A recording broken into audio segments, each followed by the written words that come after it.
702. Live On the Prime Media Plus app. DSTV channel 856, 92.7. and 106 FM. Let's walk the talk.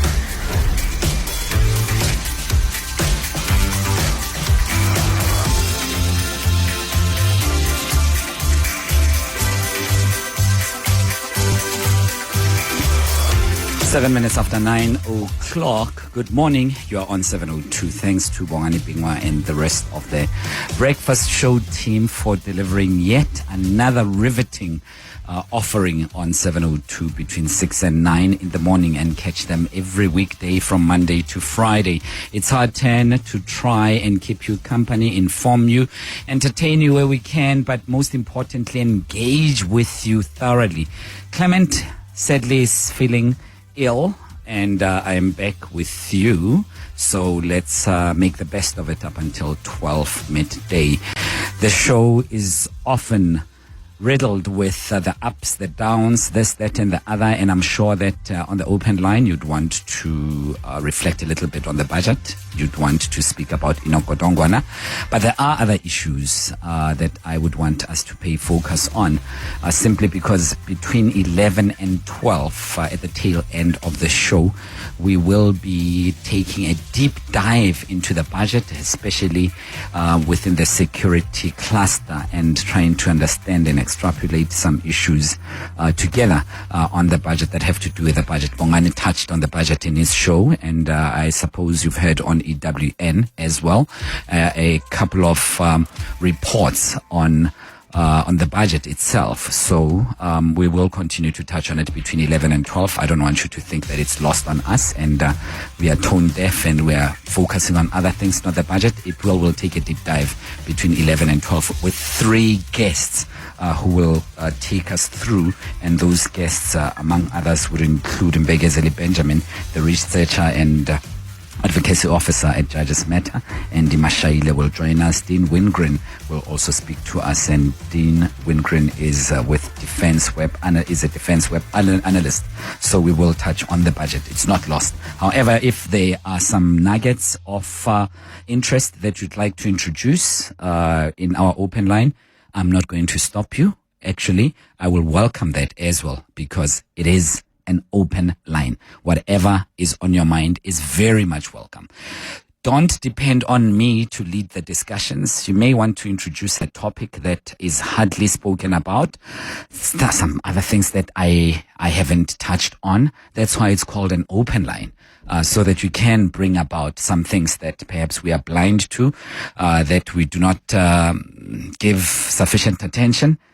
That's why, again, it's an open line. So feel free. You are most welcome to bring up any other issue. It doesn't have to be in the newspapers.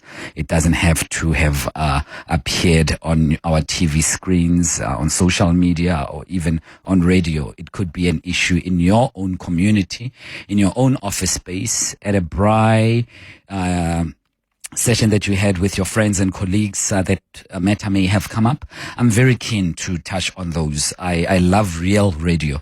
I'm a big fan of real radio, and I do not want to curate every single thing that comes out, because it seems a little bit artificial if it's like that. I want our connection to be as sincere as possible, and that simply means that there will be flaws, there will be disagreements, there will be a bit of screaming here and there. It's called life. It doesn't mean we hate each other. It's called life. We have to disagree, and in order for us to get to a higher level of a superior logic. If we don't do that, we are dumbing ourselves down. So I don't mind you disagreeing, and please, I hope you don't mind me disagreeing with you. It doesn't mean that I hate you or I hold a certain view about you. Actually, it means the opposite. It means I care so much. So please, you are most welcome to bring up anything on the open line between 9 and 10. It's limited time. A number of you love calling towards the last segments of the show, and then you think that I am censoring you by not picking up your calls. Call now when there's still time, so that I can accommodate you now, so that at the tail end of the show, if there's something that comes up, you don't feel that I am deliberately avoiding your calls. I cannot do that. Our work is that we must talk to each other. A couple of things that I'd like to proffer on the open line, with your permission, of course. I don't know if you saw the story of a Soweto pupil who is currently receiving attention, and she received allegedly 92 lashes from the teacher, and this is as and she was lashed with a pipe. You know, I think one of those electric conductors. It doesn't say that here, but whenever they refer to a pipe, I come from a time where there was where corporal punishment was allowed to a certain point. Then we had democracy. Then, thanks to democracy, they stopped it, and I started loving school again. When they stopped corporal punishment, I think it was 94, 95 when they stopped it, but it's still continuing. So apparently this teacher gave this young lady some lashing 92 times. She's got blood clots, blisters. She's in hospital. She's been treated. And the teacher did that because she exceeded, the pupil, the learner, exceeded the number of words that were prescribed to her in an essay. And the teacher thought, enough is enough.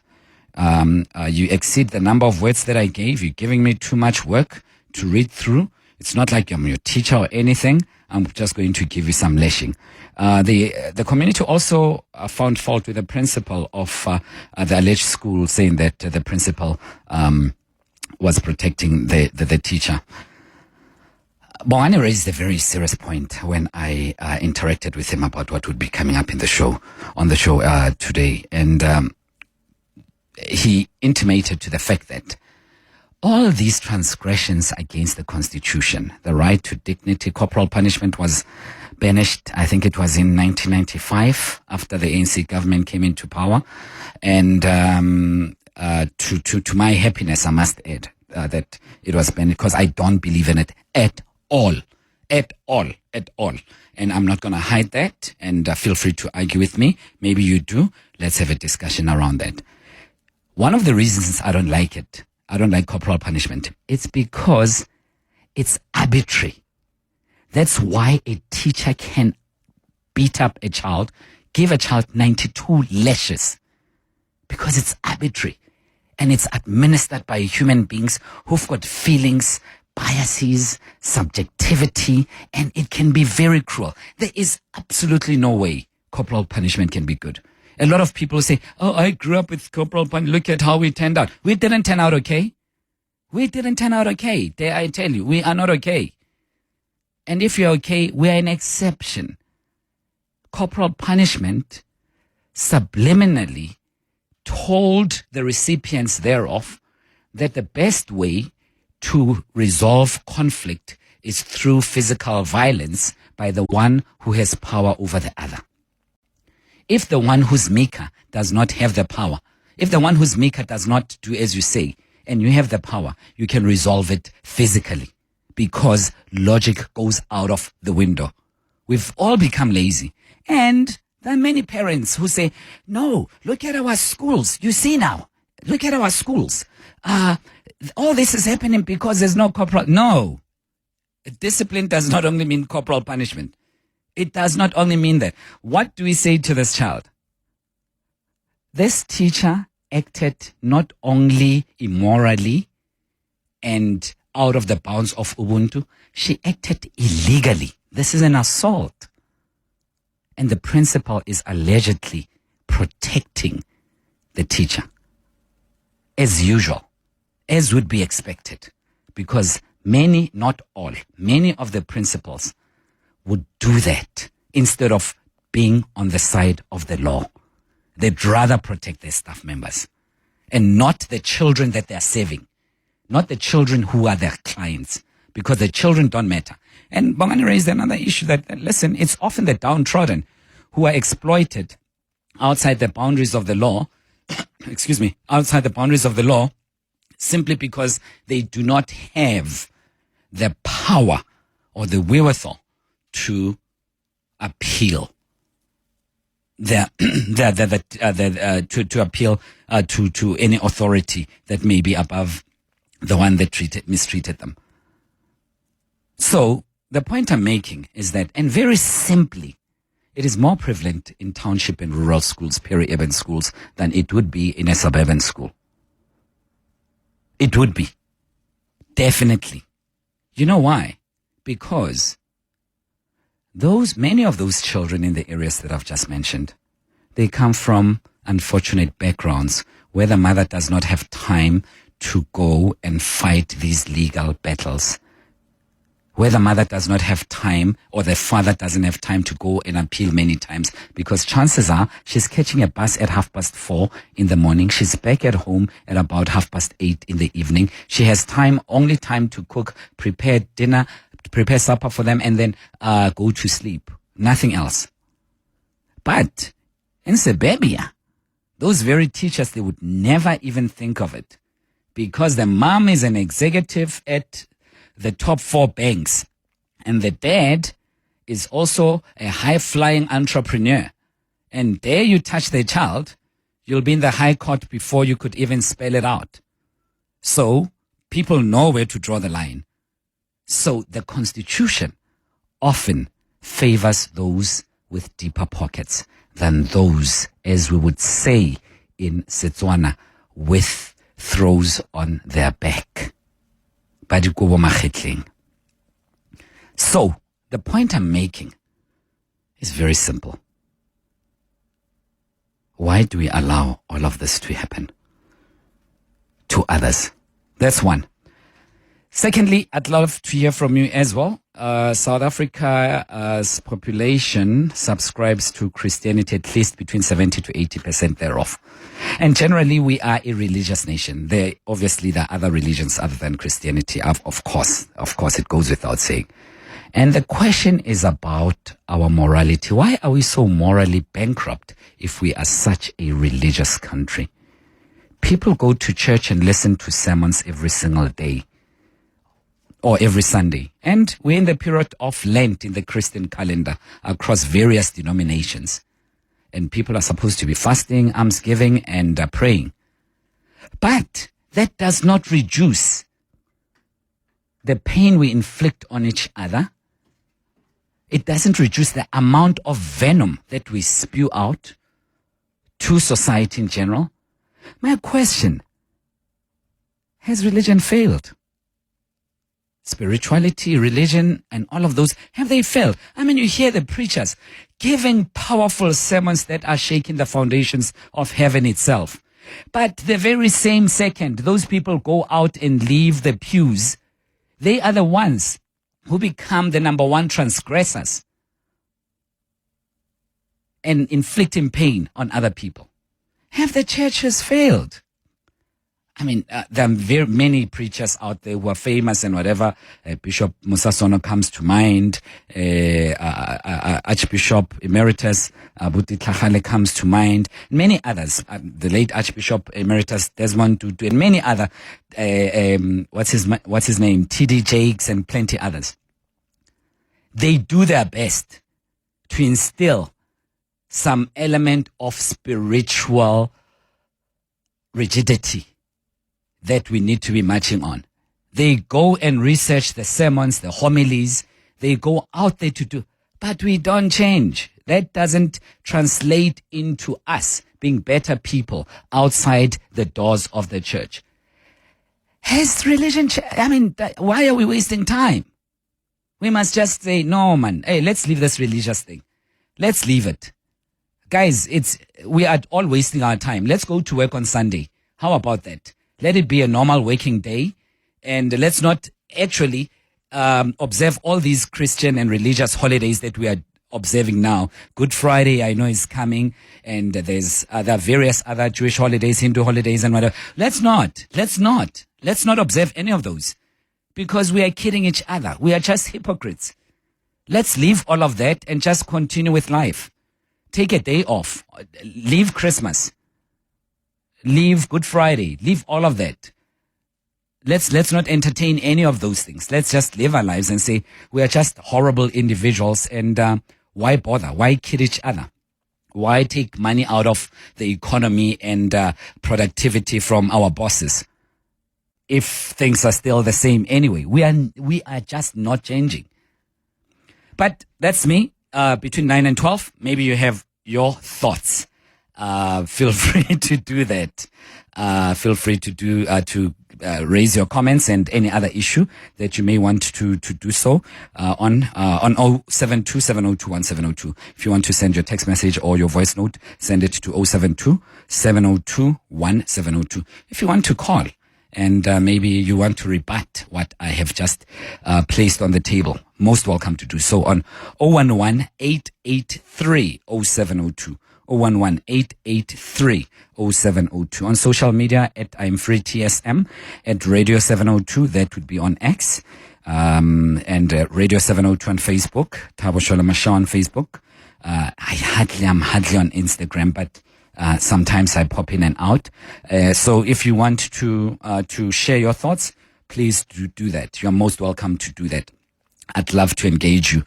702 Let's walk the talk on 92.7 and 106 FM. Morning, Jabu Chilwani in Mkondo. It is disappointing what the teacher did to punish the learner with such a number of lashes. As far as our law is concerned, even one lash, it's wrong for the teacher to do because corporal punishment has been abolished. And now beating a child like this, it is so bad. And not only this child and those others who were sympathetic to the child and asked to be lashed on her behalf. It is disappointing. I think this teacher should be made an example of, to remind all who think they still need to corporally punish learners to desist from doing it. Thank you. Hi, Thabo. Leonie Erasmus here from Linden. You know me. I just want to say, in terms of this girl that got 92 lashes, and everyone else who dares or argue pro-corporal punishment, the reason these things has been taken away is because it has been abused in the past. And I think in South Africa, of all countries in the entire world, we need to realize the fact that something has happened in the past and you survived it does not mean that it was good. 100%, Leandi, 100%. And I did know you, Leandi. Is it Dr. Leandi yet? You must tell me how the PhD is going. And perhaps it is. If it is, congratulations. Indeed, the fact that we survived corporal punishment doesn't mean that it's a right thing to do. And it's been banished. And I agree with the first voice note that even the kids could see how cruel and how inhumane this act was, so much that they offered themselves and said, ma'am, rather beat us up than continuing lashing this child. By the way, corporal punishment, banished as it is, it's pretty normal in the townships. It's pretty normal in the townships. And these are great teachers, by the way. When they're taken to ex-Model C schools, they don't even think of doing that.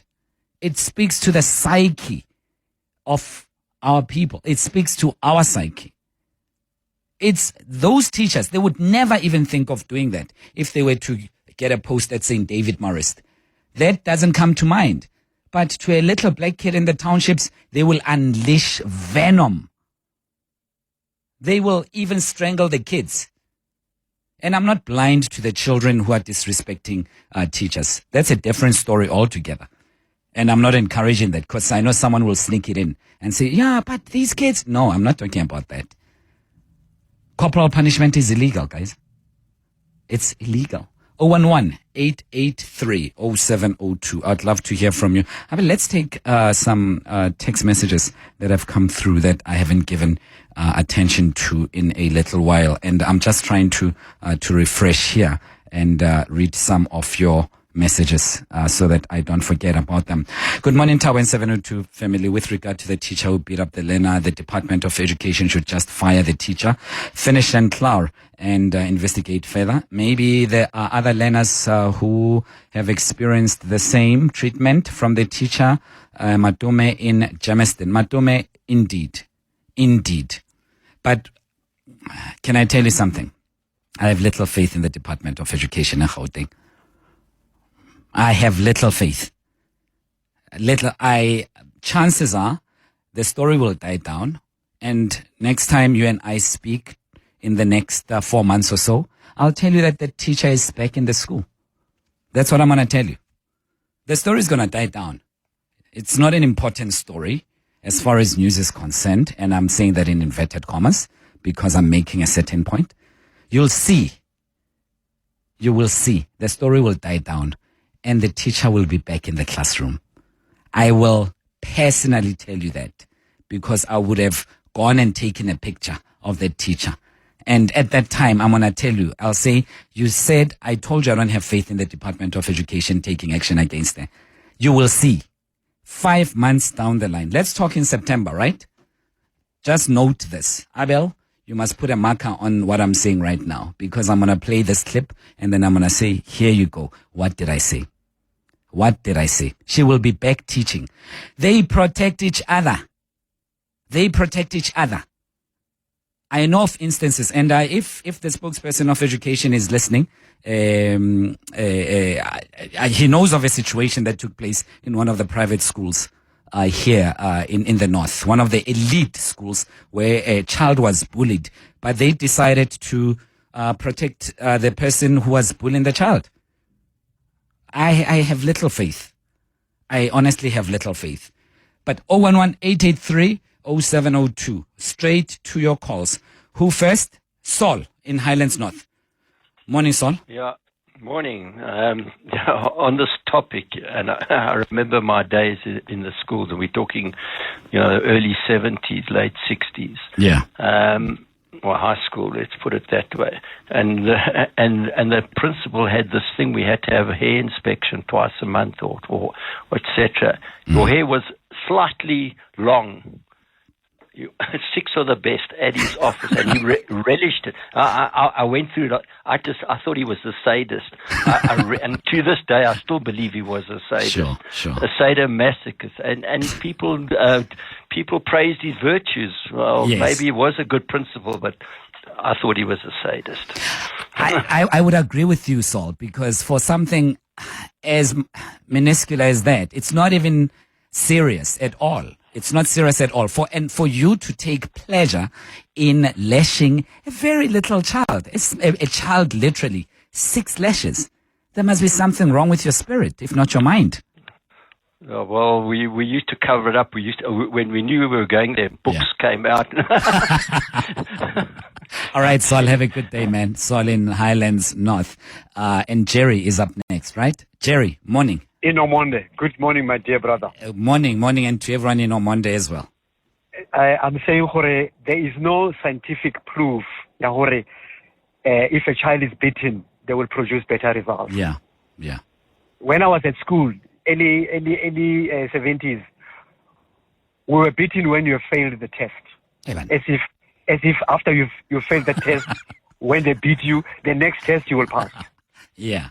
We did not respect our teachers. We were afraid of them.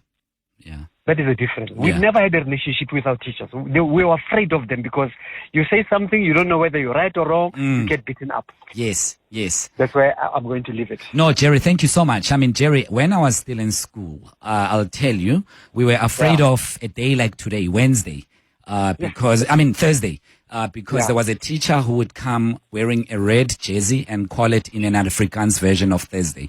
I don't want to say it now, but she would say, you know what day it is. It means you're going to be beaten up. So, you could have done your homework. You could have behaved well, but on that day, she felt like beating you up, and she will do that. And it would go on and on. I mean, we used to get lashes for not being able to sing tenor properly. How do you do that? I can't sing. Exactly. What should I do? I can't sing, so you're beating me up for not being able to sing properly. Jerry, thanks, man. Thank you so much. 29 minutes to 10. For more about 702, Go to primemediaplus.com. Back to your voice notes. 011-883-0702 is where you can call me. But for your voice notes, feel free to send them to 072-702-1702. Thabo, you just said you hear a lot of preachers giving powerful sermons. What kind of sermons? When last did you hear on TV a sermon about repentance from sin? When last? All you hear on TV is sermons about people are jealous of you. your enemies, are plotting your downfall, but you can prevent this, about how you want to prosper, how you want to have a breakthrough. When last did you hear a sermon that denounced sin? Come on, Thabo. Yeah, that's the way the problem is in this country. We don't have enough churches preaching the truth. Good morning, Elijah here. You're raising two important points, corporal punishment and religion. Specifically to corporal punishment, the very same Bible says we should not spare the rod, lest we spoil the children. How then do we balance that? And again, I also don't think religion is failing. It is doing its job. I think things would have been worse if religion was not playing a role. So, I would have loved to call to engage in this further, but let me leave it for now here. Thabo, my brother, good morning, and your 702 listeners. Thabo, my brother, let's not conflate issues here. Religion is one thing, and politics is one thing. Politics with its corruption, it's one thing. So I hear you make bold statements like, let's go to work on Sunday, let's leave religion, blah, blah, blah, blah, blah, because it seems to be a futile exercise, if you will, by us, going to church and all of those things. But I want to make it clear to you that everything that is happening in our country, it is as a result of, number one, greedy people, selfish people who are not caring for their country, people who are not patriotic for their country. It has nothing to do with religion. It has absolutely nothing to do with religion. Please do not conflate issues. If you want to engage me further, we'll do so. But that's how I feel about the whole thing. Thank you. No, great. And I love how you feel about it. And that's just the problem, you see. You want to have compartments for religion and for work. What you get from your spiritual life, which is driven by a religious vehicle, should translate in your everyday life at home, play, or work. So the values that you imbue from the church sermon, the homilies, the interactions, the biblical or Quran reading, or Hindu meditations, or any other spirituality that exists, including African spirituality, ought to have resonance in your life at work, at home, or at play. It's not just a Sunday thing that you wear on Sunday and you take the jacket off after the church service, mass, or anything, and then you go home. It doesn't work like that. There's a cross-pollination, my brother. If it doesn't, it simply means my point is very correct. We are wasting time. It's just for show. There was a very pertinent question that I wanted to respond to, Abel, on the first voice note. I forgot what it was, and that's why I wanted to jump in there. But I wanted to express something about, I think you were speaking about, the contradiction between the Bible. What should we do? The Bible says spare the rod. Spare the child or save the rod, somewhere around there. But it's simply, in your translation, it would mean that we must use the rod to save the child, right? How is that not metaphoric?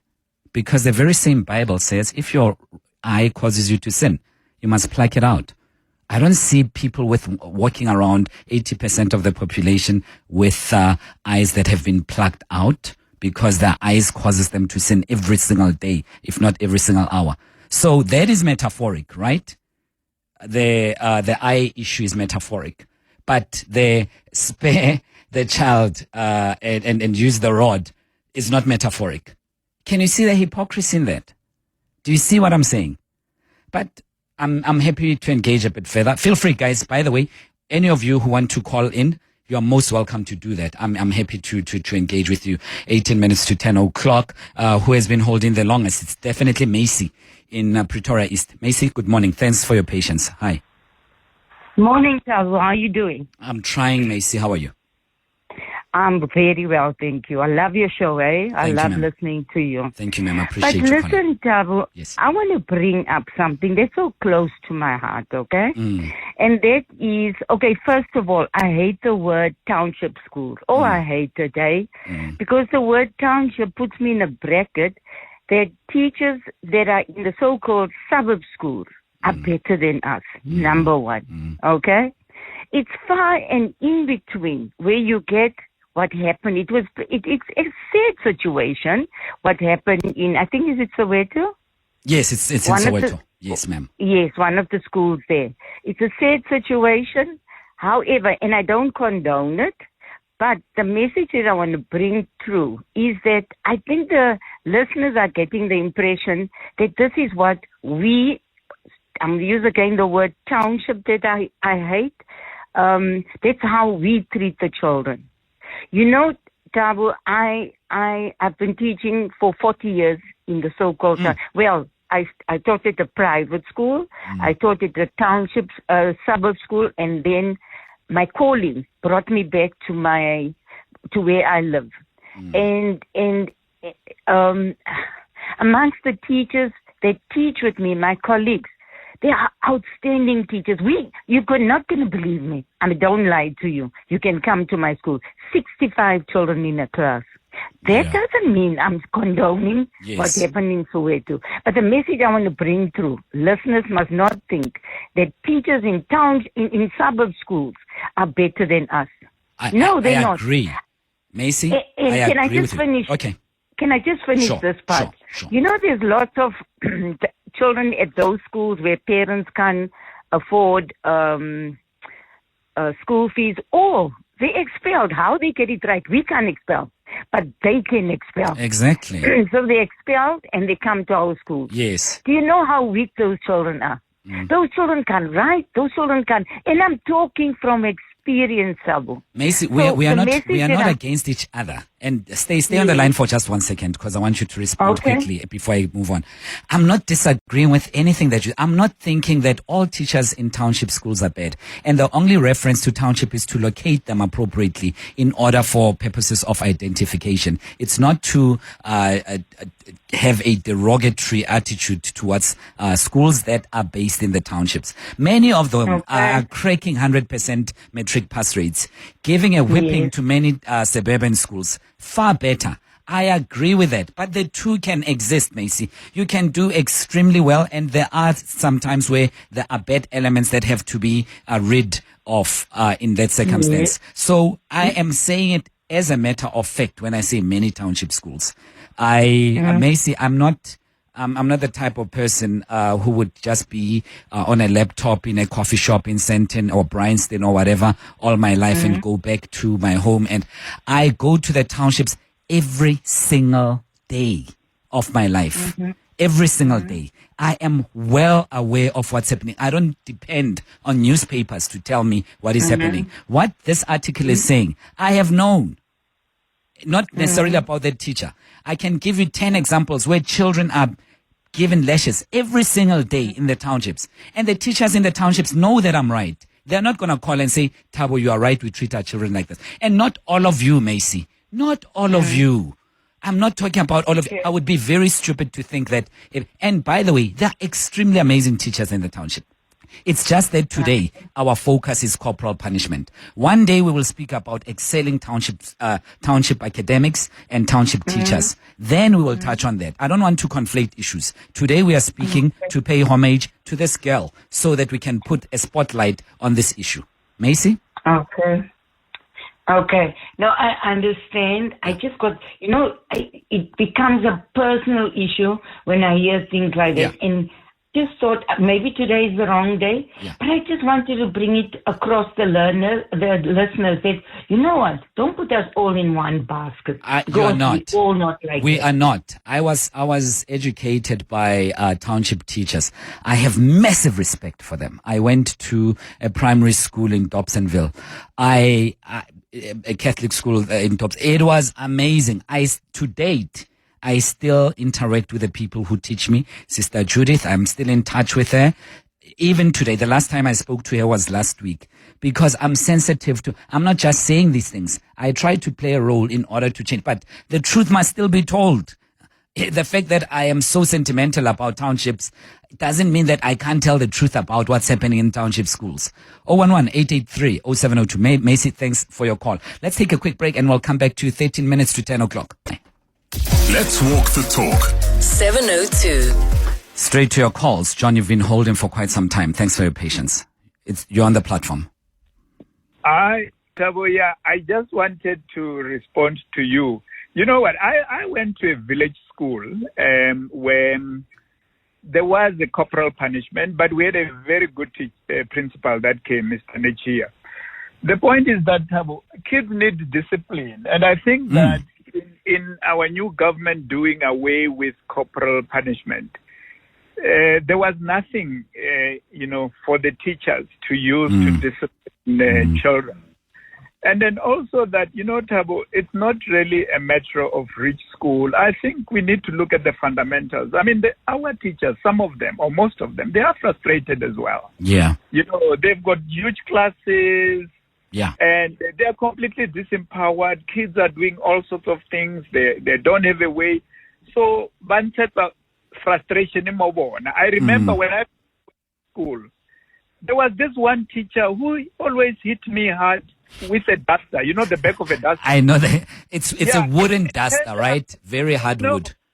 Yes, it turned out that it was the sister to the lady who was my father's first wife. She actually had passed on. Yes. So until I told my mother eventually, because my head was swollen. Then my mother added 1 + 1. Hey, she went to that school spitting fire because she knew the issues. Yes. So what I'm saying is that, look, it's completely unacceptable. Yeah. You don't have to. It's assault. You can kill a child because they're going to kidney failure and die. Yeah. So I think that we need to really relook at our models at school. And definitely we cannot exonerate government, in that really they've abdicated their responsibility towards particularly poor schools. Yeah. To make sure the classes are manageable. Let me jump in quickly before you go, because we don't have a lot of time. I won't be too long.